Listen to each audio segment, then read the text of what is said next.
ആചാര്യ T V Hindu ആചാരങ്ങളെയും അനുഷ്ഠാനങ്ങളെയും കുറിച്ച് കൂടുതൽ അറിയാൻ ഈ ചാനൽ സബ്സ്ക്രൈബ് ചെയ്യുക.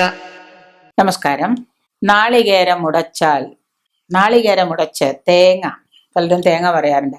ചില സ്ഥലങ്ങളിൽ നമ്മൾ പോയി കഴിഞ്ഞാൽ അറിയാം, നമുക്ക് തേങ്ങ ഉടച്ചിട്ട് അമ്പലങ്ങളിലെ ചില ശാന്തിമാർ ചെയ്യുന്ന തേങ്ങ ഉടച്ചിട്ട് അതിൽ പുഷ്പം ഇട്ടിട്ട് നമ്മുടെ രാശി പറയും. പിന്നെ ഓണത്തിനോ മറ്റ് പ്രത്യേക കാര്യങ്ങൾക്കോ നമ്മൾ തേങ്ങ ഉടച്ച് വെച്ചിട്ട് അതിൽ തുളസിപ്പൂ നുള്ളി ഇട്ട് കഴിഞ്ഞാൽ അതിലെ രാശി അടുക്കുന്നത് പോലെ നോക്കി നമുക്ക് എന്താണ് നമ്മുടെ ആ ഒരു കാര്യങ്ങൾ, അഭീഷ്ട കാര്യങ്ങൾ സാധിക്കുമോ എന്ന് പറയാൻ സാധിക്കും.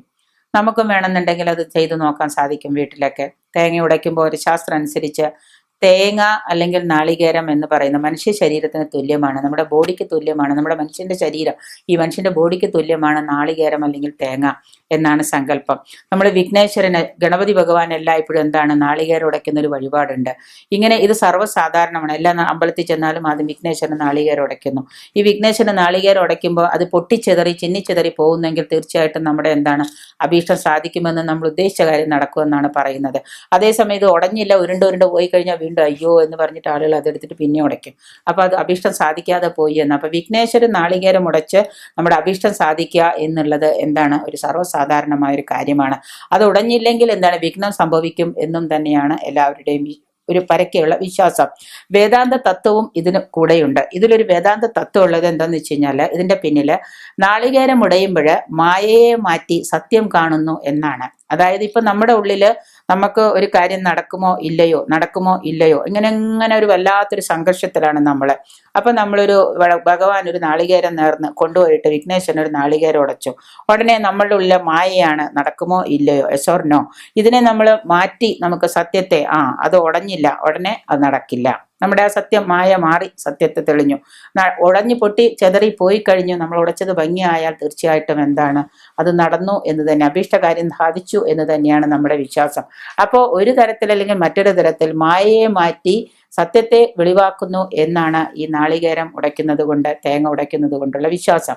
ശുഭകാര്യങ്ങൾ തുടങ്ങുമ്പോൾ, ഏത് ശുഭകാര്യങ്ങൾ തുടങ്ങുമ്പോഴും പൂജിച്ച നാളികേരം രണ്ടായി ഉടച്ച് ശുഭാശുഭ ഫലങ്ങൾ പറയുന്ന ഒരു രീതി നമ്മുടെ ഇവിടുത്തെ സംസ്കാരത്തിനുണ്ട്.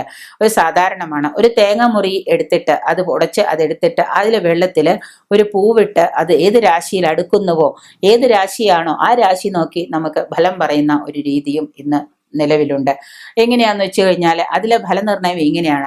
മേടം രാശിയിലാണ് നമ്മളൊരു നാളികേരം മുറിയിൽ പൂവിട്ട് കഴിഞ്ഞാൽ അത് മേടം രാശിയിലാണ് അടുക്കുന്നതെങ്കിൽ നമ്മൾ ഉദ്ദേശിച്ച കാര്യത്തിൽ അല്ലെങ്കിൽ നമ്മളുടെ കാര്യത്തിൽ അഭിവൃദ്ധി, ഉയർച്ച ഇതൊക്കെ ഉണ്ടാവാം.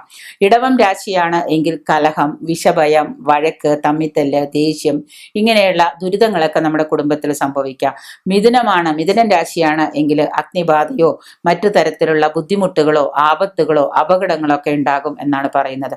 കർക്കിടകം രാശിയാണെങ്കിൽ ധനനാന്യനാശം, നമ്മുടെ കയ്യിലുള്ള പണം ഏതെങ്കിലും കാരണം വെച്ചിട്ട് നഷ്ടപ്പെട്ടു പോവുക, രോഗദുരിതങ്ങളോ മറ്റു പ്രശ്നങ്ങളോ കൊണ്ട് നഷ്ടപ്പെട്ടു പോവുക.